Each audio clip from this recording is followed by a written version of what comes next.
చౌదరి వాళ్ళ మమ్మీని తను మంచిది అని మెన్షన్ చేశాడు.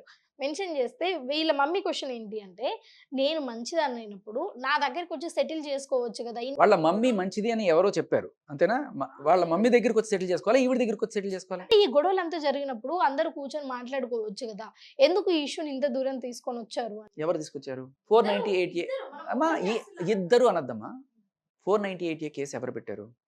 ఈవిడ పెట్టింది. ఈయన్ని పోలీస్ స్టేషన్‌లో తీసుకెళ్ళి 8 గంటల పాటు ఆ పోలీస్ స్టేషన్‌లో గచ్చిబౌలి పిఎస్‌లో గొడవ ఇప్పుడు జరగలేదు గదా! గత 4 అమ్మ సంవత్సరాల నుంచి 4 సంవత్సరాలు జరిగింది. ఈవిడని పోలీస్ స్టేషన్‌కి ఈడ్చాడా? ఈయన ఈవిడ్ని కోర్ట్‌కి ఈడ్చాడా? లేదు కదా! సో, ఈయన లిటరల్లీ భర్త మీద షీ టీమ్స్‌కి కంప్లెయింట్ ఇచ్చింది. 498 ఏ పెట్టింది. మాదాపూర్ పోలీస్ స్టేషన్‌లో తీసుకెళ్ళి 8 గంటలు ఈయన్ని కూర్చోబెట్టారు. సో, ఇవన్నీ చేసింది రోడ్డు తర్వాత మీడియాకొచ్చింది ఎవరు? ఈయన? ఈవిడ? నిజం చెప్పండి. ఈవిడ. ఎన్ని రోజులు? ఒక రోజా? 2 రోజులా? 40 రోజుల పాటు యజ్ఞంలా సాగింది. అవునా? సో, ఇవన్నీ చేసింది ఈవిడే. రోడ్డు మీదకి ఈ మొత్తం ఇష్యూని తీసుకొచ్చిందే ఈవిడే. ఎప్పుడైతే వీళ్ళిద్దరు విడిపోయారో పోలీస్ స్టేషన్‌లో కేస్ పెట్టడం గావచ్చు, పోలీస్ స్టేషన్‌కి ఇడవడం గావచ్చు, లేకపోతే మీడియాలో ఇంటర్వ్యూలు ఇవ్వడం గావచ్చు, ఇయన్నీ ఆబ్వియస్‌లీ ఈమె చేసిన తప్పే అని నేను ఒప్పుకుంటాను. సరే తప్పో, ఒప్పో ఆమెకు న్యాయం కావాలని బయటకొచ్చిందో ఇవన్నీ పక్కకు పెడితే నార్మల్‌గా ఎవరు తప్పు చేసినా, తప్పు చేయకపోయినా సరే ఇప్పుడు వాళ్ళిద్దరు కలిసున్నప్పుడు ఇప్పటి గురించి నేను మాట్లాడట్లేదు. వాళ్ళిద్దరు కలిసున్నప్పుడు ఎందుకు ఆ ధర్మ మహేష్ అయినా సరే నువ్వు లావయ్యావనో లేకపోతే అమ్మా ప్రెగ్నెన్సీ టైమ్‌లో ఒక్కటే కూడా అదే చెప్తా. అది కూడా చెప్తాను. అవసరం ఏంటి? ప్రెగ్నెంట్ టైమ్‌లో గూడా హ్మ్. ఇది ఆవిడ నోటి మాట. సాక్ష్యం ఉందా? నోటి మాటే. కానీ దాన్ని గూడా అతను ఒప్పుకున్నాడు గదా! ఇప్పుడు అతను ఆబ్వియస్‌లీ ఒప్పుకోలేదు. ప్రెగ్నెన్సీ టైమ్‌లో తను పక్కన లేడు అని తనే ఒప్పుకున్నాడు గదా! పక్కన లేకపోవడానికి కూడా కారణాలుండొచ్చు. మీకు తెలుసా? మా ఆవిడ 9థ్ మంత్‌లో నా కొడుకు పుట్టాడు. సెప్టెంబర్ 14న. మీరు బిగ్ బాస్‌కెళ్లారు. ఎవడి కమిట్మెంట్స్ వాడికుంటాయి కదమ్మా! అవును. మీరు బిగ్ బాస్‌కెళ్లారు. నేనేం చెప్తున్నానంటే మీరిద్దరు కలిసుండి, మీ మనసు కలిసుండి, మీరు ఒక అండర్‌స్టాండింగ్ మీద ఉండి లేకపోవడం అది వేరు. నువ్వు వేరే వాళ్ళతో తిరుగుతున్నావేమో అండర్‌స్టాండింగ్‌తో లేకపోతే కొడుకెట్టా పుడతాడమ్మా? అది అంతకు ముందు గదండీ. అదేంటండి 1 సెకండ్‌లో గూడా జరిగిపోవచ్చు. అదే అంటున్నాను. ఇప్పుడు ఈ 1 సెకండ్‌లో పట్టే గొడవలు బోలెడొస్తాయి. మొగుడు పెళ్ళాం అన్నాక బోలెడు గొడవలొస్తాయి. కొట్టుకుంటారు, తిట్టుకుంటారు, విడిపోతారు, లేకపోతే కలుస్తుంటారు. కానీ ఇది ఇంకా వద్దు అనుకునే స్టేజ్‌కి వెళ్ళిపోతుంది ఒకానొక టైంలో. అది ఇప్పుడు ఈవిడ నన్ను లావయ్యాడు అని బాడీ షేమింగ్ చేశారు. ఓకే. ఇలాంటివన్నీ మాట్లాడారు. ఒక మొగుడిని పట్టుకొని నువ్వు నాకు అప్పీలింగ్‌గా లేవు. హ్మ్. నువ్వు ఏ రోజు నీకన్నా బోలెడు మంది అందగాళ్ళున్నారు. నా వెనకాల చాలామంది పడుతున్నారు. నేను నిన్ను దేకడమే పెద్ద విషయం. ఇది మీరు సాక్ష్యాలున్నాయి నా దగ్గర. నిన్న మొన్న ఆవిడ ఆ! మీరు చూడొచ్చు చాలా క్లియర్ కట్‌గా నా వెనకాల చాలామంది పడుతున్నారు. నీ మొఖానికి అంత సీన్ లేదు. ఓకే. అది నేనేం చెప్తున్నానండి, అది ఇప్పుడు తను చెప్పిన మాట. ఇప్పుడు కాదు. ఇప్పుడు మనకి బయటకొస్తున్నాయి. బట్ ఇదే ఎప్పటినుంచో జరుగుతుంది. అది మీరు చూసారా? సాక్ష్యం ఉంటేనే మాట్లాడాలి అని. కరెక్ట్ కదా! కరెక్ట్ కదా! మరి మహేష్ అన్నది సాక్ష్యం ఉందా? మహేష్ నువ్వు లావైపోవడం వల్ల నేను నిన్ను పట్టించుకోను అన్న సాక్ష్యం ఉందా? ఒక పోలీస్ కంప్లెయింట్ రాసేటప్పుడు చక్కగా లాయర్ పక్కన కూర్చొని ఇది ఇలా రాయాలి. ఈ రాస్తే ఈ సెక్షన్ పడతది. ఈ రాస్తే ఈ సెక్షన్ పడతది అని చెప్పి కూర్చొని మొత్తం ఒక స్టోరీ రాయొచ్చు. ఓకే. సాక్ష్యం లేకపోతే మనం ఎన్ని కథలైనా మాట్లాడొచ్చు. ఇప్పుడు నువ్వు లావైపోవడం వల్ల నేను నిన్ను దేకట్లేదు అని మహేష్ అన్న మాట ఎక్కడైనా చూపించారా? ఎందుకు అడుగుతున్నానంటే బెడ్‌రూమ్‌లోనే కెమెరాలు పెట్టి సాక్ష్యాలు సేకరించగలిగిన మీకు మీ ఫోన్ రికార్డులు పెట్టుకోవచ్చు. ఈయన బూతులు ఎప్పుడైనా తిట్టుంటే గృహహింస చేసి ఉంటే ఇన్ని రికార్డులు ఎక్కడెక్కడో ఎవడెవరితోనో ఈయన మాట్లాడినవి కూడా తీసుకొచ్చిన నువ్వు నీకు ఫోన్ చేసి తిట్టినవి లేవా? అండ్ ఇంకొక విషయం ఈయనతో ఈవిడ కొంతవరకు మాట్లాడుతది వాట్సాప్ చాట్‌లో. ఇంకేదన్నా మాట్లాడినప్పుడు will discuss it in person. అంటే ఏంటి? అంటే ఇవి బయటికి రాకూడదు అనుకున్నప్పుడు ఆ మ్యాటర్స్ ఈవిడ చాలా కేర్‌ఫుల్‌గా ఉంటది. ఈయనకి అంత కేర్ లేదు. కేర్ ఫ్రీగా ఏ రోజు కూడా సాక్ష్యాలు, గీక్షాలు ఇప్పుడు వస్తున్న సాక్ష్యాలన్నీ కూడా ఇన్‌స్టాగ్రామ్ నుంచి తీసుకున్నవే కదా! అంటే ఇప్పుడు తను ఏం చెప్తుంది అంటే, తను ఏమైనా చెప్పొచ్చు. సాక్ష్యాలతో చెప్పినవి వాటిని మాత్రమే మనం డిస్కస్ చేయొచ్చు. నేను ఇంత జాగ్రత్తగా ఉన్నప్పుడు, నేను ఇంత అంటే నేను ఎప్పుడైతే అలర్ట్ అయ్యానో, అలర్ట్ అయినప్పటి నుంచి కొన్ని కొన్ని నేను సేకరిస్తున్నాను. నాతో కానిది నేను చేయట్లేదు అని తను చెప్పింది. అయితే నేను ఇంత తెలివిగా ఎన్నో కొన్ని ఆహ్, లైక్ ఏంటి సాక్ష్యాలు ఉంటేనే నన్ను ఈ విధంగా క్వెషన్స్ చేస్తున్నారు. ఇంకా అన్నిటి గురించి క్వెషన్స్ చేస్తున్నారు. మేబీ అన్నిటికి సాక్ష్యాలు లేకపోవచ్చు. బట్ ఉన్నదాన్ని గూడా వీళ్ళు ఇట్లా అడుగుతున్నారు అని అంటుందామ. ఎట్లా అడుగుతున్నారు? బెడ్‌రూమ్‌లో చేయడం మీరు చూసారా? లేకపోతే నిజంగా భర్త తిడితే ఇవన్నీ జరిగితే ఇవన్నిటికి సాక్ష్యాలు. అమ్మా తను ఇంకేం అక్కర్లా, ఏంటంటే 100 అక్కర్లేదమ్మా. ఆ ఒక వీడియో చూపించమనండి అమ్మా. మీరు సీసీ కెమెరా ఉంది నా దగ్గర ఇప్పుడు ఉందన్నారు. వీడియో చూపిస్తే ఇంకేం అక్కర్లా. ఓకేనా అండి? అన్ని అందరూ నోరు మూసుకుంటారు. అందరూ నోరు మూసుకుంటారు. ఆ వీడియో ఉంది అని గౌతమి చౌదరి పక్కా చెప్తున్నారు. ఒకవేళ ఆ వీడియో అది లేదు, దమ్ముంటే చూపించని ధర్మ చెప్తున్నారు. ఓకేనా? ఇప్పుడు ఎవరి తప్పైనా కావచ్చు, లేకపోతే ఎవరి ఒప్పైనా కావచ్చు, ఎవరు వేరే వేరే వాళ్ళతో కాపురాలు పెట్టుండొచ్చు, వేరే వాళ్ళకు వేరే వాళ్ళు నచ్చుండొచ్చు.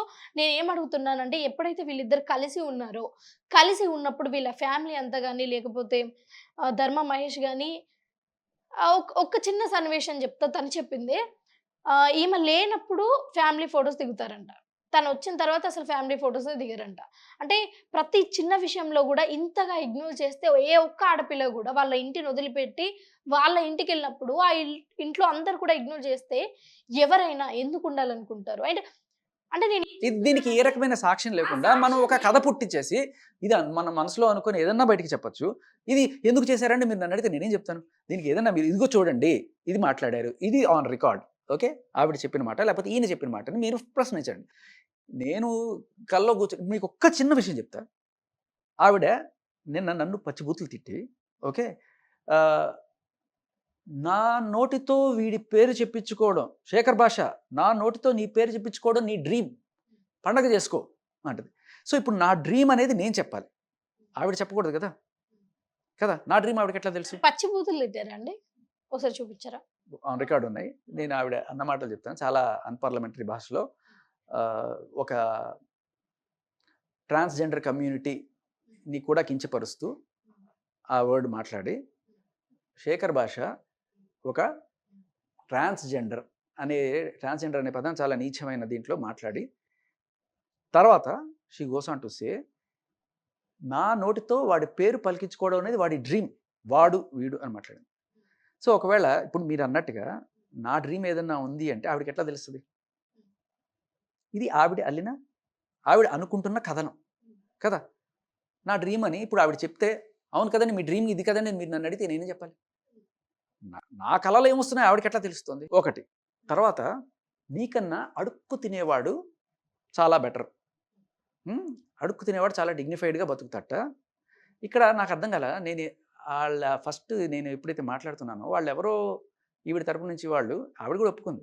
నా తరపు నుంచి మాట్లాడానని. వాడు అడుగుతున్నాడు డైరెక్ట్‌గా నాకు ఆన్ రికార్డ్ ఉంది. మీకేమన్నా కొంచెం డబ్బులు గిబ్బులు కావాలంటే చెప్తానండి. ఆవిడ గురించి మంచిగా మాట్లాడండి అంటున్నాడు. సో పెద్ద పీఆర్ టీమ్ ఒకటి అది మీ దగ్గర ఉందా అండి? నడుస్తుంది. ఆన్ రికార్డ్ ఉంది. అతను నాకు తెలిసిన మ్యూచువల్ ఫ్రెండే. అతను నాకు చేసి అడుగుతాడు. అతని జీవితాన్ని నేను బదనాం చేసుకో మాకు పెడతారా అండి? నేను మీకు కావాలంటే పర్సనల్‌గా వినిపిస్తాను. మీరు వినండి. సో లిటరల్లీ డబ్బులు ఆఫర్ చేశాను. చూడు భయ్యా మనకి అటువంటిది లేదు. మనం ఒక ఆశయం కోసం పనిచేస్తున్నాం. 498 అగైనెస్ట్‌గా మనం ఇది చేస్తున్నాం అని చెప్పారు. సో ఒకవేళ నేను నిజంగానే అడుక్కు తినేవాడిని అనుకుంటే, మరి మీ దగ్గర ఎప్పుడు డబ్బులు తీసుకొని ఉండాలి కదా! అండ్ పాపం వాడైనా సరే 5 పైసలు, 10 పైసలు అడుక్కుంటాడేమో, లేకపోతే రూపాయి, రూ. 10 అడుక్కుంటాడేమో. 10,00,00,000 అడుక్కునేవాడు ఇంకెంత దరిద్రుడు చెప్పండి. నేను అడుక్కు తినేవాడిని, నీకన్నా డిగ్నిఫైడ్ అంటే, నువ్వు నాకన్నా పెద్ద అడుక్కు తినేదానివి. నువ్వు 10,00,00,000 అడుక్కుంటున్నావు. నువ్వెంత ఇంకా అన్‌డిగ్నిఫైడ్ ఇది నువ్వు ఆలోచించుకోవాలి. కాదు. ఇప్పుడు ఇన్నాళ్ళు నేను చాలా డిగ్నిఫైడ్‌గానే సంబోధిస్తున్నాను ఆవిడని మాట్లాడుతున్నాను. ఆవిడ ఇంత నీచంగా మాట్లాడి అంటే ఆడదానికి గౌరవం చాలా ఇంపార్టెంట్ అమ్మా. ఒకడితో ఇలాంటి మాటలు అనిపించుకునే రకంగా అంత దిగజారుడు భాష ఆవిడ మాట్లాడడం అనేది చాలా తప్పు కదా! ఎందుకు? మీరు డిగ్నిఫైడ్‌గా ఉన్నారు ఉండండి. మేము డిగ్నిఫైడ్‌గా ప్రశ్నలు అడుగుతున్నాం మేము. ఈ వీడియో ఏంటి? ఈ వీడియో ఏంటి? మీరు చెప్పే మాటకి ఈ వీడియోకి పొంతన లేదు. దీనికి సమాధానం చెప్పని అడిగాం. అంతే గదా! సో దానికి మీకు అవతల వాళ్ళని బూతులు తిట్టేసి, ఇంకా ఏంటమ్మా నా కూతురు 3 ఏళ్ల పాప దాని సంగతి చూస్తా ఉంటది. ఎంత నరరూప రాక్షసులైతే ఇటువంటివి చేస్తారమ్మా. నీ కొడుక్కి ఎట్లాగో తండ్రిని దూరం చేశావు. బట్ నీ కూతురు జోలికొస్తే నీ కూతురు జోలికొస్తా. ఏంటి ఇంకా పెడతది. బీహార్ గ్యాంగుల వాళ్ళొచ్చి మిమ్మల్ని కొడితే అది నేనే అని గుర్తుపెట్టుకోండి. సో ఇంత కర్కశంగా రౌడీ గ్యాంగులు పెట్టుకొని పసిపిల్లలని కూడా చంపేస్తాననే రేంజ్‌కి నువ్వు మాట్లాడుతున్నావంటే, నువ్వు అమాయకురాలివి, నన్ను ఆయన కొట్టేసాడండి, తిట్టేసాడండి అంటే నమ్మే పరిస్థితి ఉందా? ఇప్పుడు ఆవిడ నిజ స్వరూపం ఎవరు బయటపెట్టక్కర్లా. ఆవిడే బయట పెట్టుకుంది. ఆవిడ భాష ఎల్ కొడకల్లారా అని మాట్లాడుతది. అంటే ఆవిడ ఒక బిడ్డకి తల్లి. ఆవిడ అంటది నీ డ్రీమ్స్‌లో అనుకుంటావు కదా! అమ్మా నేను ఆవిడ తల్లినే చూస్తా. ఒక బిడ్డకి తల్లి నువ్వు, నేను తల్లినే చూస్తాను నేను. అటువంటప్పుడు నువ్వు ఎల్లు కొడకల్లారా అంటే నా తల్లి నువ్వే అవుతావు. అర్థమైందా మీకు? సంస్కారం. ఇప్పుడు ఇంకొక మాట, ఆ ట్రాన్స్‌జెండర్ అనే వర్డ్ ఏదైతే వాడిందో చాలా రోజుల క్రితం వాళ్ళ మామగారు వాళ్ళ ఆయనతో మాట్లాడుతున్న రికార్డులో అదే వర్డ్ మెన్షన్ చేస్తూ వాళ్ళిద్దరి మధ్య సాగింది. డైరెక్ట్‌గా ఆవిడ మొహం మీద తిట్ల. నా మనసులో నేను 100 అనుకోవచ్చు. మీరు మీ ఫ్రెండ్‌తో 100 మాట్లాడుకోవచ్చు. అది నన్ను గృహహింస చేసినట్టు కాదు. లిటరల్లీ వాళ్ళ మామ వచ్చి, "ఏయ్! నువ్వు అది కదా! నువ్వు ట్రాన్స్‌జెండర్ కదా!" అని చెప్పి ఆ అమ్మాయిని అంటే అది గృహహింస. బట్ అయినా కూడా ఈ రికార్డు పట్టుకొని వెళ్లి చూపించి నన్ను గృహహింస చేసేశారు అని చెప్పి ఒక ప్రూఫ్‌గా అది చూపించింది. అంటే వాళ్ళ మనసులో అలాంటి ఉద్దేశం వాళ్ళ కోడల మీద ఉన్నప్పుడు బయటికి ఎలా మంచిగా చూసుకుంటారని మీరు అనుకుంటున్నారు? అనుకోవట్లేదు. ఇప్పుడు ఈ భాష నాకు భాష తప్పే కావచ్చు. బట్ ఇప్పుడు అదే అమ్మా. ఇప్పుడు నువ్వు నన్ను ఆ మాట అన్నావు. నేను నిన్ను తిరిగి ఆ మాట అనలేను. అంటారు. ఇప్పుడు నువ్వు నన్ను ఆ మాట అన్నప్పుడు నేను తిరిగి నిన్ను అంటాను. ఒక అంటే అడుసు తొక్కనేలా కాలు కడగనేలా అన్నట్టు. నువ్వు అవతల వాళ్ళని తిట్టినప్పుడు వాళ్ళు కూడా తిడతారు. నువ్వు ఏం చేసావో వాళ్ళు అలా అనడానికి. ఇప్పుడు నువ్వు నన్ను ఇన్ని మాటలు అన్నావు. ఇంకా బోలెడు మంది బోలెడన్ని తిట్టావు. వీళ్ళందరూ రేపు నిన్ను తిడతారు. అంతే కదా! మరి అది మాత్రమే రికార్డ్ చేసుకొచ్చేసి చూడండి వీళ్ళందరూ నన్ను తిట్టేశారు. ఇప్పుడు ఆన్ రికార్డ్ దొరికావు కాబట్టి తెలుస్తుంది నీ భాష ఏంటి, నీ సంస్కారం ఏంటి అనేది ఇవాళ అర్థమవుతుంది కదా! మరి ఇప్పుడు అదే సంస్కారంతో నువ్వు అక్కడ ప్రవర్తించున్నావేమో, వాళ్ళు అందుకనే అలా తిట్టారేమో. ఆయన నిన్ను ఆ రకంగా సంబోధించడం నేరమైనప్పుడు నువ్వు ఇలా మమ్మల్ని నిన్ను ఏ రోజు కూడా ఈవిడ్ని అటువంటి భాషతో మాట్లాడలేదు. మేము జస్ట్ ఒక జర్నలిస్ట్‌గా ప్రశ్నించాం. ఏంటమ్మా ఇదేంటి? ఇదేంటి? కానీ ఇప్పుడు మీరు కూడా మాట్లాడే మాటలు అలా జరగచ్చేమో, అందుకే అలా అయ్యుంటుంది అని మీరు మాట్లాడినప్పుడు, నేను కూడా అదే రీతిలో ఒకటి మాట్లాడతాను. మేబీ వాళ్ళు ఇది గృహహింస కదా! ఇప్పుడు ఆయన ట్రాన్స్‌జెండర్ అన్న మాట ఆయన అనుంటే అది గృహహింస అయితే, ఈవిడ నన్ను అన్న మాటకి కూడా ఆవిడకి అదే సెక్షన్ పడాలి కదా! అంటే గృహహింస అని తను ఎప్పుడు మెన్షన్ చేయలేదు కదా! తనకి ఇంకెన్నో సాక్ష్యం గురించే మాట్లాడుతున్నాను. ఆవిడ దగ్గర ఉన్న సాక్ష్యం అది. మరి ఇది ఆన్ రికార్డ్ ఉన్న సాక్ష్యం కదా! ఇప్పుడు 100 మాట్లాడొచ్చమ్మా. ఆవిడే నాకు వేరే ఫోన్ చేసి ఇప్పుడు ఆవిడ అనుకుంటుంది కదా! నా డ్రీమ్స్‌లో నేను ఇప్పుడు ఎంత అసహ్యంగా ఉంటుందమ్మా. వేరే వాడు మగాడు, దారిలో పోయే మగాడు, వీడు నా గురించే కలలు కంటున్నాడా? వీడు నా గురించి కలలు కంటున్నాడా? అనుకోవడం ఎంత చండాలమ్మా ఒక తల్లి.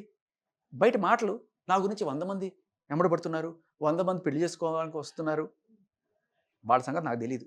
బట్ నేనైతే నా పీడ కలల్లో కూడా ఇటువంటి మనిషిని తలుచుకోను.